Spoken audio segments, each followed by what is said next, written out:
L'affaire fait grand bruit, car tout le monde se demande bien comment Daniel Gounod a pu obtenir cette place de premier choix. C'est facile d'obtenir une invitation? Non. Obtenir une invitation dans le public, oui. Obtenir une invitation à ces places-là, évidemment, non. Par conséquent, il n'y a aucune raison que quelques personnes que ce soit, sauf autorisation expresse d'un ministre, soient installées à cet endroit-là. L'Assemblée nationale va mener une enquête. En vain. Car personne ne saura jamais comment Daniel Gounod a pu bénéficier d'une telle invitation. Nous avons demandé à la porte-parole de la Scientologie de s'expliquer. Sa réponse est pour le moins sibylline. Je n'avais pas réalisé que j'étais dans une loge ministérielle quand j'étais dedans, si vous voulez. Je n'avais même pas réalisé. Je me suis dit, je suis bien placée. Super, je suis bien placée. Donc voilà, et j'étais bien placée et j'ai beaucoup apprécié. Alors à l'Assemblée, on a moins apprécié. Tant pis pour eux, je veux dire, voilà. Moi, je trouve que c'était très drôle. C'était très, très drôle. Et pour tout vous dire, c'était vraiment le fruit du hasard. Et quelqu'un a donné une place à quelqu'un qui l'a donné à quelqu'un qui me l'a donné. Voilà, c'est l'histoire, c'est tout, ça s'arrête là. Je ne crois pas beaucoup à l'histoire, genre conte de Noël qui nous a été raconté, que c'était un agent de l'Assemblée nationale qui avait demandé une invitation et qu'il l'avait repassée au cousin de la tante à Jules, et qu'ainsi Madame Gounod avait pu se retrouver par l'opération du Saint-Esprit dans la loge. Ce jour-là, grâce à Daniel Gounod, la Scientologie vient de faire une incroyable démonstration de sa force et de son pouvoir. La Scientologie a une capacité d'organisation et une puissance qui lui permet de faire, j'allais dire, pratiquement ce qu'elle veut. Et de montrer qu'elle peut être là où elle veut, quand elle veut. Et je fais confiance à son savoir-faire et à son service secret pour avoir obtenu ce qu'il fallait au moment où il fallait. Cet épisode à l'Assemblée nationale va relancer un vieux débat. L'église de Scientologie est-elle une secte infiltrée à tous les niveaux de l'État? La disparition mystérieuse au palais de justice de Paris d'une partie d'un dossier d'instruction pourrait le laisser penser.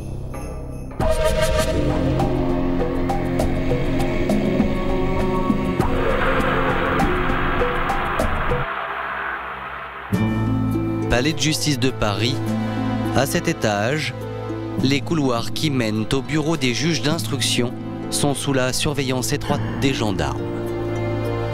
Personne donc ne peut imaginer que dans cet endroit, les dossiers d'une procédure judiciaire en cours vont s'évaporer. Il y a encore un truc qui cloche, un truc extraordinaire qui n'arrive jamais, mais avec la Scientologie ça arrive, c'est une partie du dossier qui disparaît.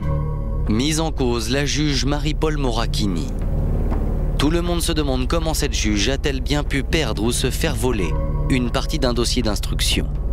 Alors que de l'avis général, ce magistrat très bien noté par ses supérieurs n'a pas la réputation d'être dilettante. C'est un juge qui est compétent, qui n'a pas la réputation d'être un juge négligent ou malhonnête intellectuellement. Pourtant, cette femme apparemment au-dessus de tout soupçon va se retrouver au cœur d'un véritable scandale judiciaire.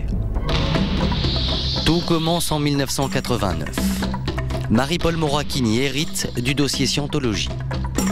Comme le veut la procédure, elle travaille en étroite collaboration avec des policiers spécialisés. Leur travail est exemplaire. Ces enquêteurs vont faire le travail d'enquête complet. Ils vont faire les perquisitions, ils vont entendre les témoins, ils vont entendre les futurs prévenus, ils vont entendre les victimes. En 1993, après 4 années d'enquête, l'inspecteur Biagiotti rend ses conclusions au juge d'instruction. Pour lui, cela ne fait aucun doute. L'église de Scientologie doit être renvoyée devant un tribunal correctionnel. Les délits d'extorsion de fonds et d'exercice illégal de la médecine sembleraient pouvoir être retenus à l'encontre de l'église de Scientologie.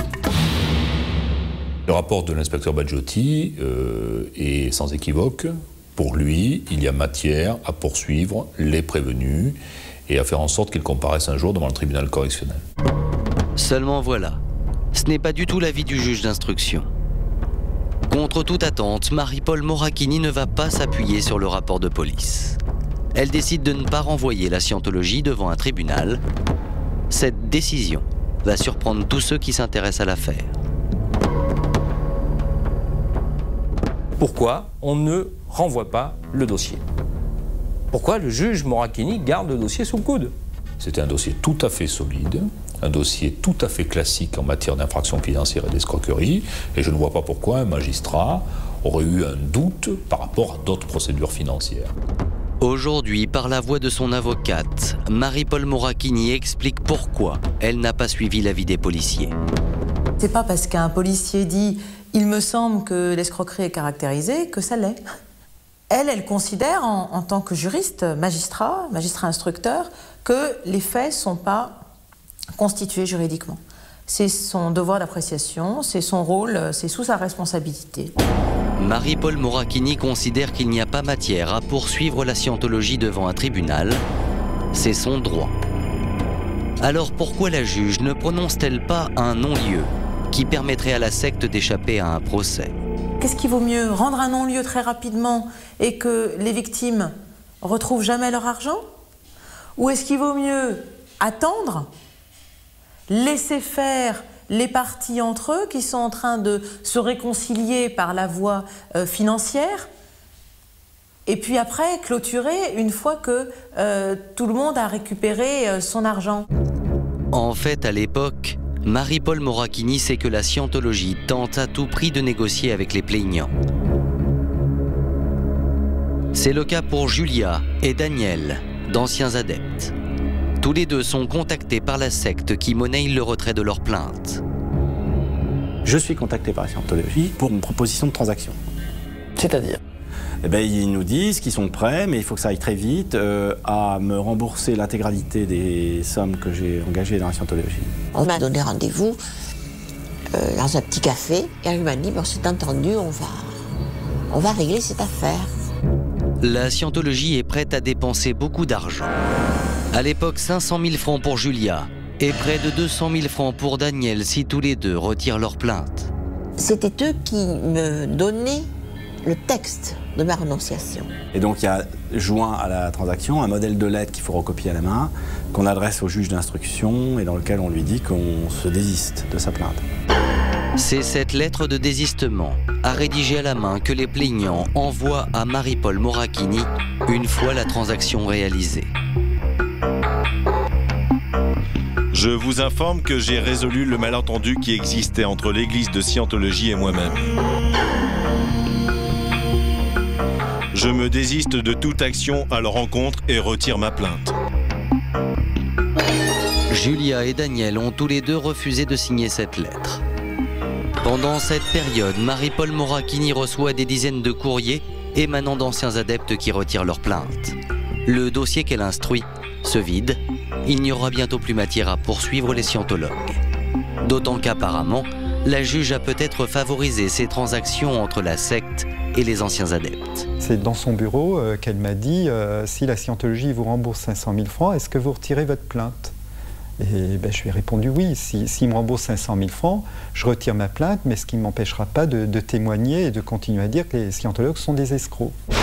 Pour les avocats des plaignants, Marie-Paule Moracchini a outrepassé là son rôle de juge d'instruction. Le travail de juge, ce n'est pas d'intervenir, et ça n'a jamais été d'intervenir dans des transactions éventuelles. Ce n'est pas de favoriser une transaction.